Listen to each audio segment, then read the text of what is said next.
"Hash, my heart picked the wrong man again," said the rancher woman after the cowboy kissed her first. The first time I saw her, she had a rifle leveled at my chest and her father's name on her lips like a warning. That was in October, when the cottonwoods along the Missouri had already gone gold, and the mornings came in so cold you could see your breath hanging in the air like something you'd said that you couldn't take back. I was 39 years old, and I had nothing. No land, no cattle, no particular reason to be alive past the next few hours if she pulled that trigger. I had a horse with a sprung shoe and a hole in my left boot, and about $11 to my name, which I'd earned driving someone else's beef up from Billings, and spent the last of on a bottle of rye I'd finished 2 days prior.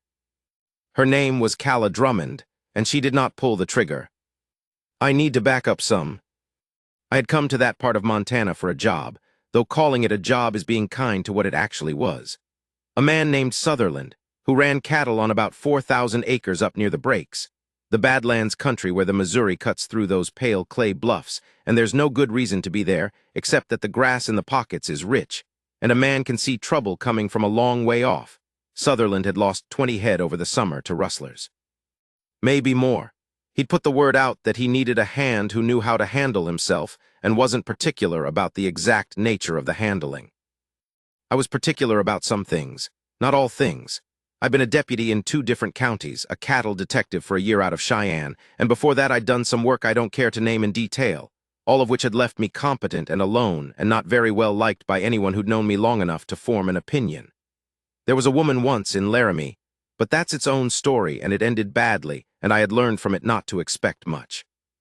So I rode north into the Breaks country, and I found Sutherland's spread, and he hired me at $40 a month plus found, which was not generous but which was something.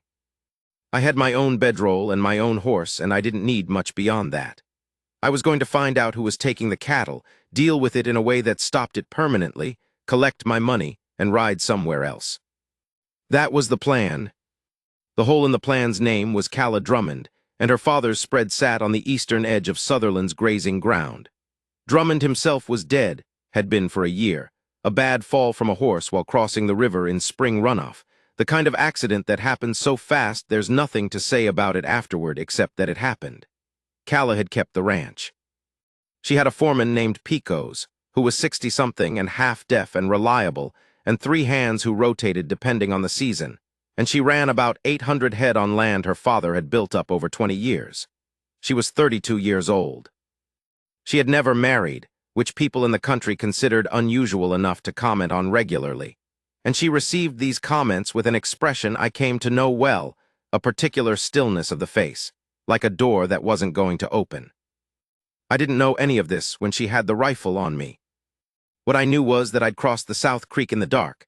I was moving at night, trying to get a sense of who was using which ground after hours, and I'd come up through a stand of box elder and walked straight into her yard, where she was standing on the porch with a lantern in one hand and the Winchester in the other, wearing her coat over what was clearly a nightdress, and her hair loose, and her jaw set in a way that told me she had done this before and didn't find it remarkable. "You're on Drummond land," she said, not loud, just matter of fact. "I can see that now," I said. I kept my hands where she could see them. "I work for Sutherland, came across the creek by mistake in the dark." She studied me for a long time. The lantern put a yellow light on half her face and left the rest in shadow. She had dark eyes, dark hair, cheekbones that suggested she had some mate's blood somewhere in her line, though I never asked and she never said. Her hands on the rifle were steady. "Which way'd you come from?" she said. I told her. She lowered the rifle maybe 6 inches, which wasn't quite all the way down but was something. "Sutherland's man," she said like she was tasting the words. "You find anything?" "Not yet." Another pause, the cottonwoods creaked. Somewhere in the dark a horse shifted in the corral. "My father lost 4 head last spring," she said. "Before he died, he never found out who." "I'm sorry about your father," I said. She looked at me in a way that said she had heard that sentence too many times and it had worn thin, but that she didn't hold it against me personally. Then she said, "You want coffee?" I said yes. That was October. By November I had a pretty clear idea of who was taking the cattle. There were 4 of them, young men, working out of a line camp about 6 miles north, nominally employed by a rancher named Cargill who ran a small operation near the Canadian line and was well understood to look the other way at what his hands got up to in their off hours. They were careful. They didn't take too many at once, moved them quick, sold them over the line where the brands wouldn't be recognized. One of them, a thin boy with bad teeth named Sorley, had made the mistake of drinking too much in Glenford and saying things he shouldn't have, and a bartender I'd cultivated over 2 weeks had passed those things along to me.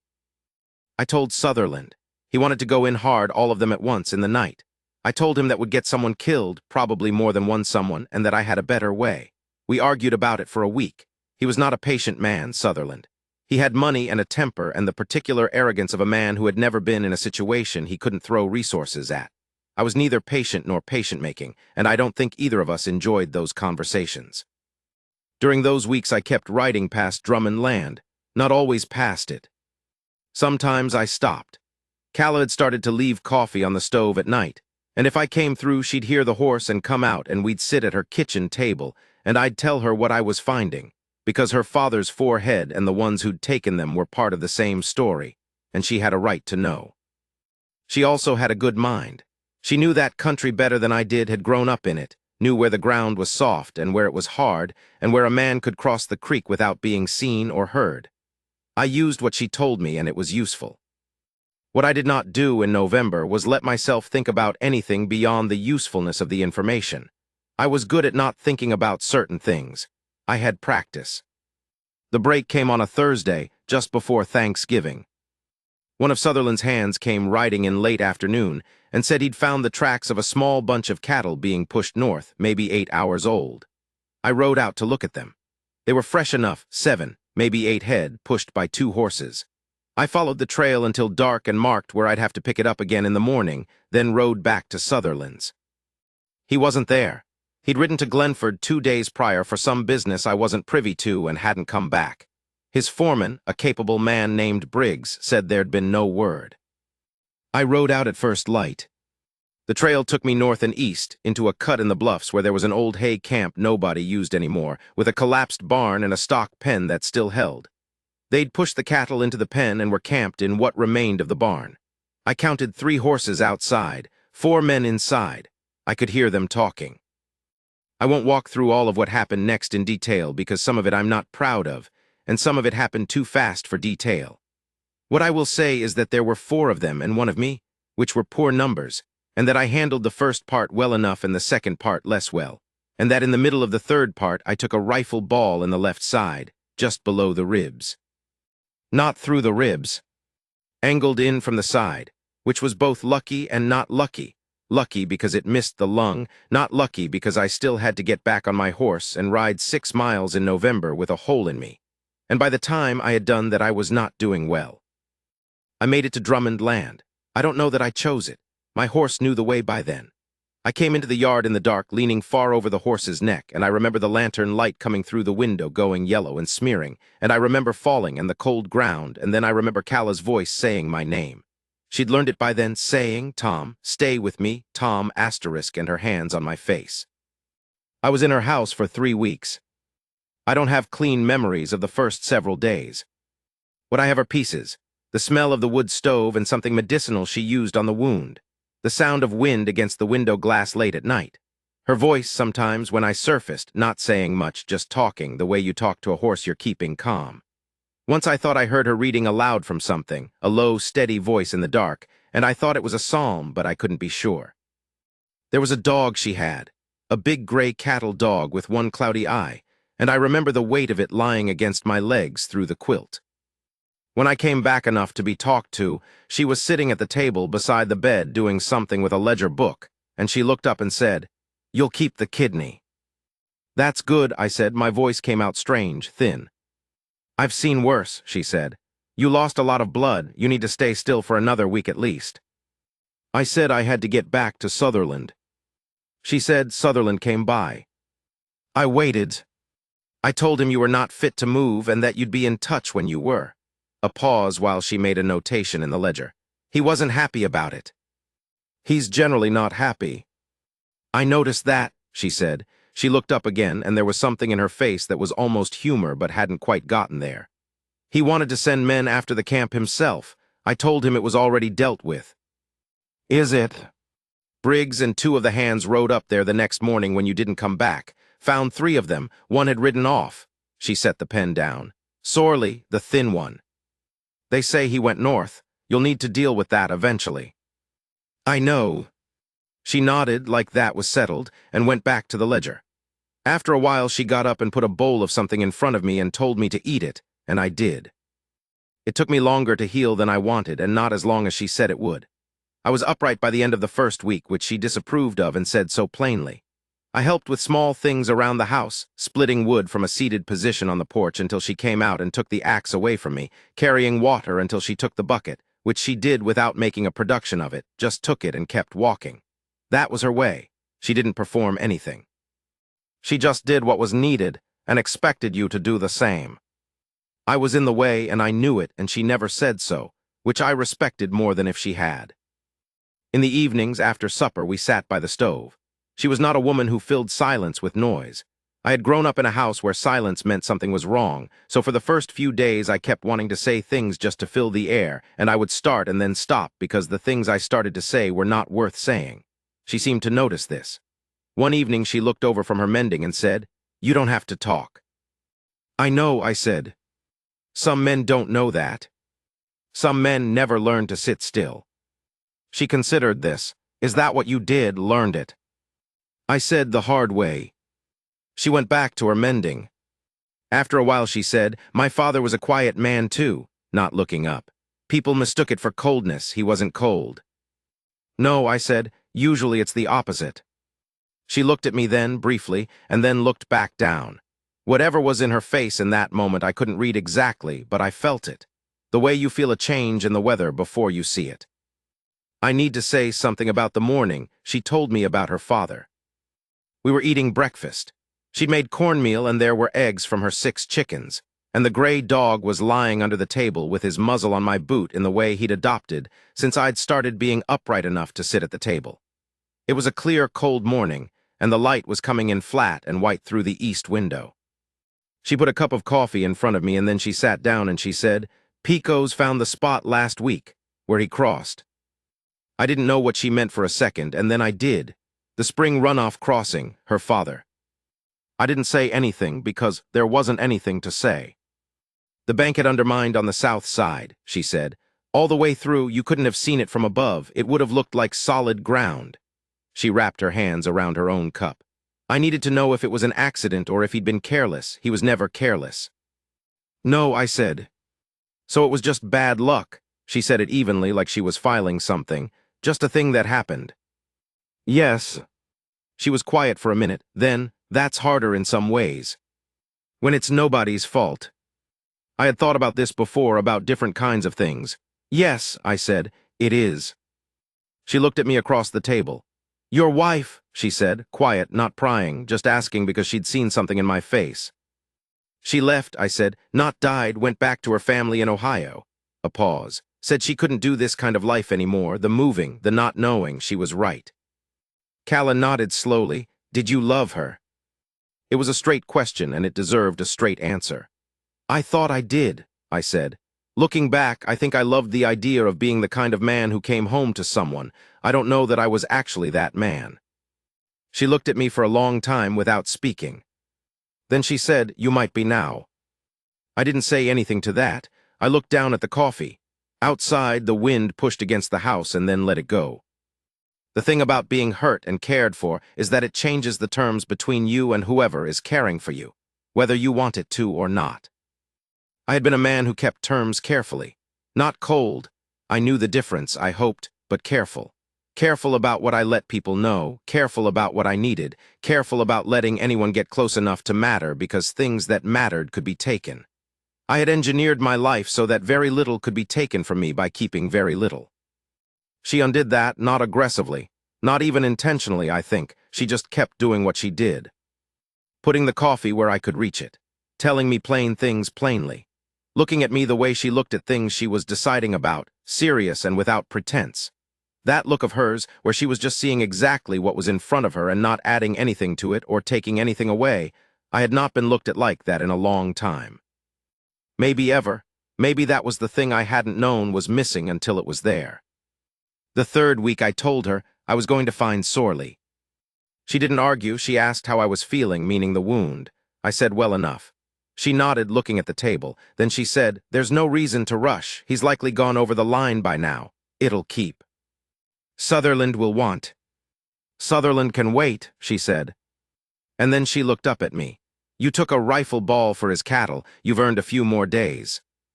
I looked at her. She looked back. We had gotten over the past 3 weeks to a point where we could look at each other directly without either of us pretending we weren't. "You want me to stay?" I said. "I'd like you to stay," she said. "That's different from wanting you to." I understood the distinction. She wasn't asking me to stay because she needed something from me. She was saying she would prefer it, and she was willing to say so plainly, which was its own kind of courage. "Calla," I said.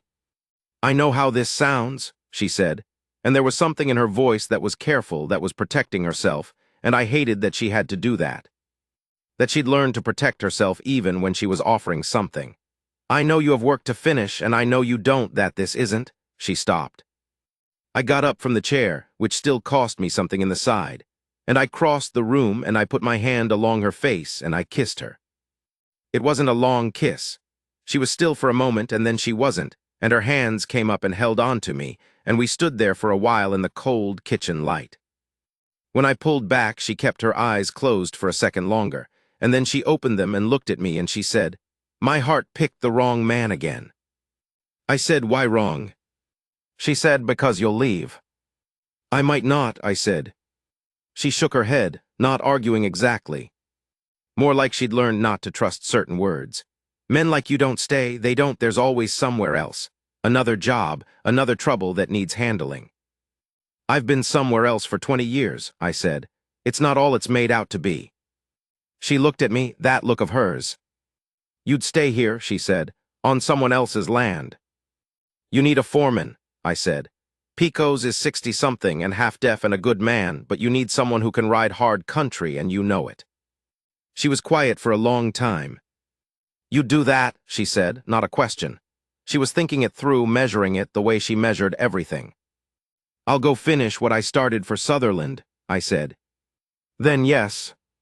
I found Sorley 11 days later, up near the border, in a trading post outside a little settlement that was more mud and optimism than anything else. He didn't come quietly. That's about all I'll say about it. I came back with a cracked rib and a cut on my cheek and Sorley in irons, and I turned him over to the territorial marshal in Glenford and collected what Sutherland owed me and told him I was done. Sutherland didn't take it well. He said I'd been useful and he had more work along those lines and he'd pay good money. I told him I appreciated that and I was finished. He offered more money. I said the same thing. He said some things about what kind of man walks away from good money, and I let him say them, and then I rode out. It was a long ride back to Drummond Land, and I had time to think about whether I was doing a reasonable thing. The cracked rib made me breathe shallow, which has a way of making you think about each breath, which has a way of making you aware that each one is a choice you're making to keep going. I thought about the kitchen and the coffee and the gray dog with his cloudy eye. I thought about the way she'd held on to me. I thought about what it would mean to wake up in the same place 2 mornings in a row, and then 2 more after that, and keep doing it. I had not known what I was missing until I'd had a small piece of it. Now I knew, and knowing made the difference. It was dark when I came into the yard. Late, the fire banked low in the house, just a faint line of orange at the bottom of the window. I didn't want to wake her, but I'd made noise coming in, and the gray dog started in, and then I heard her moving inside. She came to the door with a lamp. She was in her coat over her nightdress again, the same as that first night, and her hair loose, and she looked at my face in the lamplight, the cut, the way I was holding myself over the cracked rib, and she didn't say anything about any of it. She just stepped back and held the door open. I came in. She put the lamp on the table and went to the stove and put the kettle on. I sat down in the chair I'd been sitting in for 3 weeks, and the gray dog came and put his muzzle on my boot. "Sorley," she said. "In custody. Sutherland. Done." She nodded. She got 2 cups out. She stood at the stove waiting for the kettle, and her back was to me, and I watched her, and I thought about how she'd kept the ranch going alone for a year, how she'd sat up with me when I was bad off, how she'd read aloud in the dark when she thought I couldn't hear her, How she'd said my heart picked the wrong man like she'd said it before and expected to say it again, and was already making room for the hurt of it. "I'm not leaving," I said. She didn't turn around right away. The kettle started to say something. When she turned, her face was careful, not closed, but careful, the way it was when she was keeping herself back from something until she was sure. "Tom," she said. "I mean it," I said. "I thought about it the whole ride. I don't have a better place to be. I don't have anything better to do. And I stopped because this was the part that was hard for me, the part I'd been practicing for 11 days on horseback. "I'd like to be useful to you. I'd like it to be worth something, what I can do here where you can see it." She set the cups down on the table. She came and stood in front of me and looked down at me in the chair, and I looked up at her, and there was a thing in her face that I can't describe except to say it was the opposite of the face she made when people said, "I'm sorry about your father." It was not the face of a woman who'd heard too much. It was the face of a woman who was hearing something for the first time. She put her hand on the side of my face. Gently because of the cut, her thumb brushed the line of it. "All right," she said, quiet, not small quiet. Like she was saying it to herself as much as to me, like she was deciding something she'd been deciding for a while. I put my hand over hers. Outside, the November wind came in off the brakes and pushed against the house, and the cottonwoods bent in it, and the whole long dark plain stretched out under a cold, clear sky. And in the morning there would be work, and in the days after that there would be more work and hard weather coming and 1,000 things to figure out. And I was 39 years old with a cracked rib and $11, and a horse with a sprung shoe. And she kept her hand against my face. And for the first time in a long time I thought, this is where I am, this is the place, this is the thing worth staying for. The kettle said what it had to say. She went to get it. I sat and listened to the wind. And